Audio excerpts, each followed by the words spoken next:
Assalamu alaikum wa rahmatullahi wa barakatuh. Mes chers amis, nous savons tous que durant le mois de Ramadan, il y a une action que les musulmans le font en abondance, c'est la lecture du Saint-Coran. Et comme pour chaque action que l'on fait, il y a des règles à suivre. De la même manière, pour la lecture du Coran également, il y a des règles à respecter. Et ces règles, c'est ce qu'on appelle le tajwid. C'est pour cela qu'on a pensé à faire un petit rappel sur ce thème de tajwid pour se rafraîchir un peu la mémoire, car beaucoup d'entre nous ont quitté le circuit de la madrasa il y a très longtemps, ou n'ont pas revu ces règles, ou ont tout simplement oublié, mais aussi pour ceux qui, pour de multiples raisons, n'ont pas eu accès à ces enseignements qui sont très importants. Le tajwid, littéralement, signifie enjoliver, embellir quelque chose. Et dans sa terminologie, le mot tajwid signifie prononcer chaque lettre correctement dans son makhraj, c'est-à-dire dans son lieu d'articulation, en respectant les sifat, c'est-à-dire les qualités de chaque lettre, qui sont selon leur position permanente ou temporaire. Maintenant, le but d'apprendre le tajwid. Le but est tout simplement de réciter le Coran sans faire d'erreur, comme le prophète sallallahu alayhi wa sallam nous l'a transmis par l'intermédiaire des sahaba et ensuite par les tabi'in, par les tabi'in, etc. et aussi de recevoir l'agrément divin. Maintenant, juridiquement parlant, connaître la science du tajwid dans sa théorie, c'est-à-dire connaître ses normes, ses appellations, ses conditions, comme par exemple le mad, le izhar, iqlab, ishmam, etc. La connaissance de cette science incombe à la communauté islamique, mais non à chaque individu. En d'autres termes, si quelques musulmans connaissent cette science, le reste de la communauté sera épargné du péché. Il y a aussi maintenant la connaissance pratique de ces règles, c'est-à-dire la manière correcte et juste de faire la récitation du Coran, comme l'a récité le prophète sallallahu alayhi wa sallam. Cette connaissance pratique donc est obligatoire à tout musulman ou musulmane qui désire lire ou apprendre quelques versets du Coran dans la mesure de ses possibilités, bien sûr. L'imam al-Jazri, un imam très connu dans le domaine du tajwid, il dit « La connaissance du tajwid est une obligation. Celui qui récite le Coran sans tajwid commet un péché. Certes, Allah subhanahu wa ta'ala l'a révélé ainsi et c'est ainsi qu'il nous est parvenu. » L'imam Jazari ne s'est pas singularisé dans le caractère obligatoire du tajwid. À part lui, on retrouve d'autres savants également, comme Imam Fakhruddin al-Razi, Hafiz al-Suyuti, Ahmad al-Qastalani et d'autres savants également. Eux aussi sont d'avis que lire le Coran avec le tajwid est une obligation. Donc, dans un premier temps, on va aborder quelques règles élémentaires du tajwid. On va commencer par la règle du nun sakin et du tanwin. Le nun est la 25e lettre de l'alphabet arabe. Et un noun sakin est un noun sur lequel il y a un soukoun, c'est-à-dire un petit symbole qui a la forme d'un croissant lunaire, ce qui correspond à l'absence de voyelle. Et le tanwin est caractérisé par le doublement de la dernière voyelle d'un mot, ce qu'on appelle couramment dans le langage de la madrasa deux zabar, deux fatha, deux zer, c'est-à-dire deux kasra, ou deux pesh, c'est-à-dire deux dhamma. Il faut savoir qu'il y a 4 règles relatives au nun sakin et au tanwin lorsqu'il est suivi d'une des lettres de l'alphabet. Les 4 règles sont izhar, idgham, ikhfa et iqlab. On commence par la règle de izhar. Izhar signifie la mise en évidence, la clarté. C'est-à-dire que lorsque le nun sakin ou le tanwin sera suivi d'une des 6 lettres qu'on va bientôt citer, izhar va consister à prononcer ce nun sakin ou ce tanwin clairement et sans nasiller, c'est-à-dire sans faire de runna. Le runna est un son qui sort de l'intérieur du nez.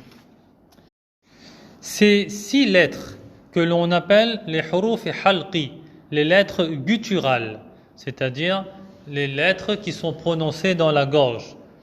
Elles sont le hamza, le ha, le ayn, le ha, le ghayn et le kha. Quelques exemples pour illustrer. Dans le Coran, Allah dit Adhabun alim. Dans le mot Adhabun alim, on retrouve un tanwin sur le bas suivi d'un hamza. Donc, on fera le izhar, c'est-à-dire on va lire le tanwin clairement sur le bas sans faire de runna. Adhabun alim et non Adhabun alim. Pour le ha, dans le Coran, il y a minhad. Après un nun sakin, il y a la lettre ha. Ici, on fera le izhar également, c'est-à-dire qu'on va lire le nun sakin clairement, sans faire de runna. Minhad. Pour le ayn, on retrouve dans le Coran min alaq ou encore an'amta. Pour le ha, min hakimin hamid. Pour le ghayn, la afouun ghafour. Min ghillin. Pour le kha, min khayrin. Ou encore al munkhaniqatu. Ça, ce sont tous les exemples de izhar. Il faut juste bien veiller à prononcer le noun avec un soukoun lorsqu'on lit le mot an'amta sans faire de qalqala sur le noun comme on l'entend fréquemment. Siratal ladhina an'amta, siratal ladhina an'amta, et non siratal ladhina an'amta. On ne doit pas entendre de qalqala sur le noun. Donc ça c'était la règle de izhar. Ensuite vient la règle de idgham. Idgham signifie l'emboîtement, l'insertion. Lorsque après un noun sakin ou un tanwin, il y a les lettres de idgham, on fera emboîter ces 2 lettres de sorte à ne former qu'une seule lettre. Maintenant, quelles sont les lettres de idgham? On retrouve le ra, le lam, le noun, le waw, le ya. Et pour rassembler ces lettres, on va utiliser le mot yarmaloun pour nous aider à mémoriser ces lettres. Le mot yarmaloun, on retrouve le ya, ra, mim, lam, waw et le noun.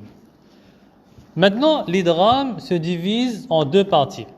Il y a l'idgham bil ghunna et l'idgham bila ghunna, c'est-à-dire l'idgham avec ghunna et l'idgham sans ghunna. Lorsque, après un noun, sakin ou tanwin, il y a parmi les lettres de idgham, il y a le ya, le mim, le noun ou le waw. Dans ce cas, on fera le idgham bil ghunna, c'est-à-dire avec ghunna. Exemple, faman ya'mal. Après un noun sakin, on retrouve le ya. Dans ce cas, on fera le idgham bil ghunna. On va emboîter le noun dans le ya. Faman ya'mal, en faisant le ghunna. Autre exemple, in naqulu. Après un noun sakin, il y a un autre noun. On va emboîter les deux nouns. On appelle ça le idgham, là aussi en faisant le ghunna. In naqulu. Autre exemple, siratim mustaqim. Après un tanwin, sous le ta, siratim, il y a un tanwin. Après le tanwin, il y a la lettre mim. Là aussi, on fera le idgham en faisant le ghunna. Siratim mustaqim. Pour le waw, min wali. Après un noun sakin, il y a un waw. On va faire le idgham du noun dans le waw en faisant le ghunna. Et l'autre catégorie de idgham, c'est le idgham sans ghunna. C'est lorsque, après un noun sakin ou un tanwin, il reste les deux autres lettres. Il y a les deux autres lettres, c'est-à-dire le lam et le ra. On fera de idgham sans faire le ghunna. Par exemple, dans andadal li yudillu, andadal li yudillu. Sur le dal, il y a un tanwin. Il y a deux fatha, deux zabar, suivis d'un lam. Ici, on fera le idgham, mais on ne fera pas de ghunna. Andadal li yudillu. Par exemple, mir rabbihim. Mir rabbihim. Après un noun sakin, il y a un ra. On ne fera pas de ghunna.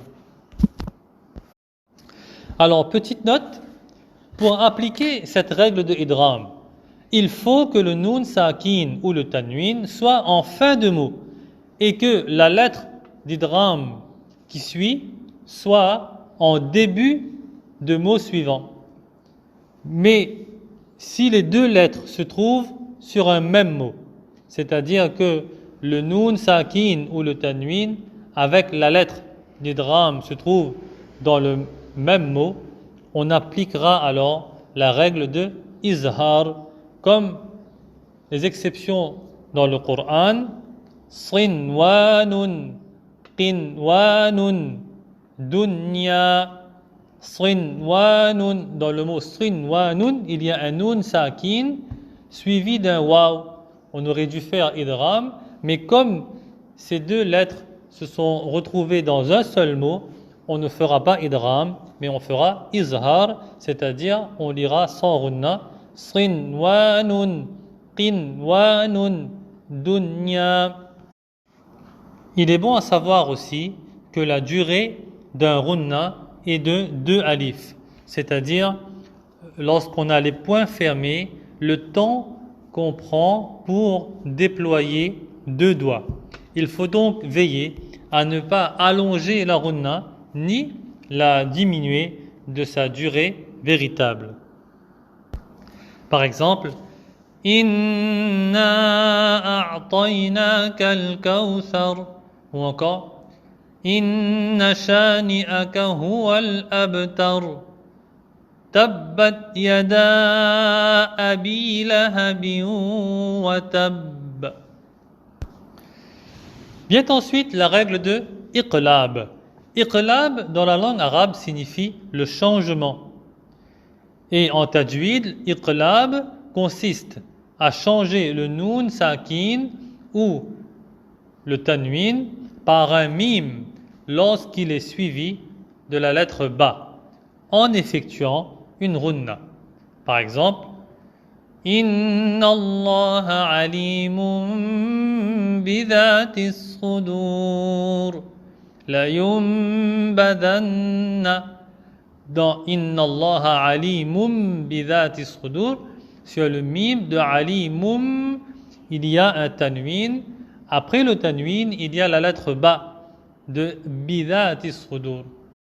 On va changer le tanwin par la lettre mim, c'est-à-dire au lieu de dire alimun, on dira alimum en faisant le runna. Ensuite vient la règle de ikhfa. Ikhfa signifie dissimulation. Cela signifie prononcer la lettre entre al-izhar et le idgham en conservant la runna dans la première lettre. En d'autres termes, lorsque le nun sakin ou le tanwin est suivi d'une des lettres restantes de l'alphabet, c'est-à-dire après avoir retranché les lettres de izhar, les lettres de idgham et celles de l'iqlab, il s'agit de dissimuler le nun sakin ou le tanwin en conservant la runna. On appelle cela le ikhfa'i haqiqi. Les lettres de ikhfa sont au nombre de 15. Il y a le ta, tha, jim, dal, dhal, za, sin, shin, sad, dad, ta, za, fa, qaf, kaf. Exemple. قاعا صفصفا من صلصال عزيز ذو انتقام من كان. Beaucoup de gens appliquent la ikhfa en collant leur langue au point de jonction, c'est-à-dire en collant la langue au palais. Cela constitue une erreur. La langue doit être en suspens entre le palais supérieur et les incisives inférieures. C'est un niveau intermédiaire entre le izhar et le idgham. Pour bien comprendre les différences de runna qui existent entre le idgham, bil runna et le ikhfa, je vais vous citer quelques exemples. Par exemple, idgham bil runna. Malikan nuqatil in naqulu. Ça c'est le runna du idgham bil runna. Et le ikhfa, c'est un niveau intermédiaire. C'est-à-dire, par exemple, man kana fasabrun jamil. وكأسا دهاقا نفسا زكية. En faisant le ikhfa, ma langue ne touche pas le palais. En touchant le palais, j'aurais fait par exemple nafsan zakiyya. Cela constitue une erreur. La bonne méthode est de laisser la langue en suspens. Nafsan zakiyya.